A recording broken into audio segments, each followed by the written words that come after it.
Perkenalkan, nama saya Anissa Nur Karoma. Saya dari kelas 1A D3 Keperawatan Politeknik Kesehatan Tasikmalaya. Ini saya akan mencoba menjelaskan tentang sistem peredaran darah manusia dan kelistrikan jantung. Di sini ada yang mengetahui apa itu sistem peredaran darah manusia? Ya, betul sekali. Sistem peredaran darah manusia atau yang dalam dunia medis disebut dengan sistem kardiovaskular adalah sebuah sistem yang berguna untuk menyalurkan oksigen dan nutrisi dari jantung ke seluruh tubuh.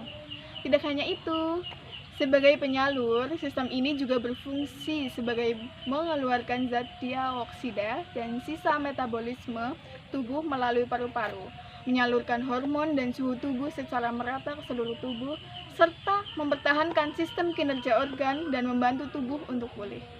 Peredaran darah pada manusia terbagi menjadi dua, yaitu sistem sirkulasi pulmoner dan sistem sirkulasi sistemik. Yang pertama, sirkulasi pulmoner. Sirkulasi pulmoner merupakan sirkulasi pendek, di mana darah dialirkan ke paru-paru, kemudian mengalir kembali ke jantung. Ya, bisa dilihat dalam gambar ini. Jantung lalu mengalirkan darah ke paru-paru melalui sebuah arteri besar bernama arteri pulmoner. Di paru-paru, darah akan mengambil oksigen yang didapat dari pernafasan dan melepas karbon dioksida.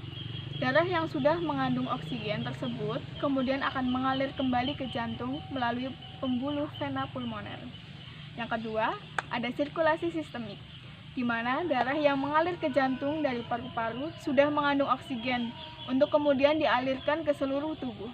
Jantung akan memompa darah beroksigen ini keluar dan lewat pembuluh arteri besar yang disebut dengan aorta.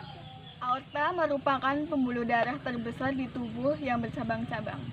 Cabang pembuluh darah ini juga mengalirkan darah ke otot-otot jantung. Semakin jauh dari aorta, ukuran cabang-cabang pembuluh darah akan semakin mengecil. Di setiap bagian tubuh kita terdapat jaringan pembuluh darah kapiler yang menghubungkan cabang-cabang terkecil pembuluh arteri dengan cabang-cabang terkecil pembuluh vena.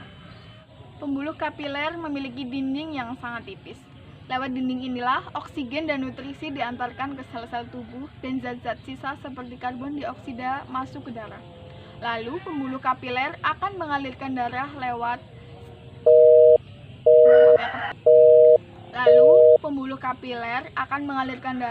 pembuluh vena kecil ke arah jantung.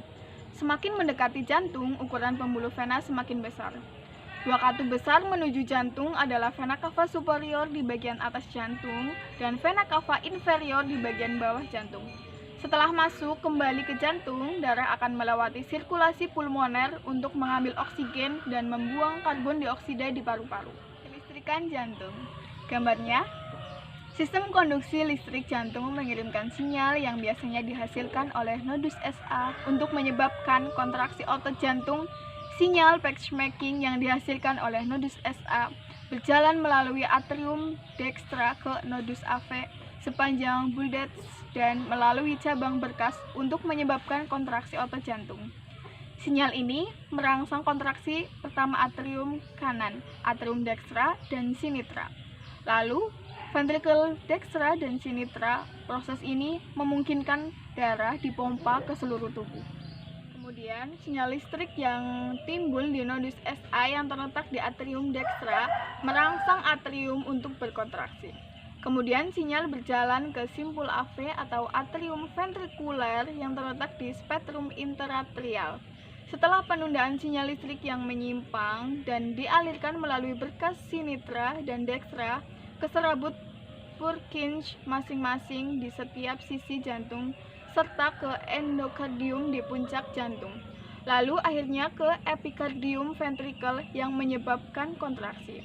Sinyal-sinyal inilah yang dihasilkan secara ritmis yang pada gilirannya menghasilkan kontraksi ritmis yang berkoordinasi dan relaksasi jantung. Sekian dari saya, kurang lebihnya mohon maaf. Wassalamualaikum warahmatullahi wabarakatuh.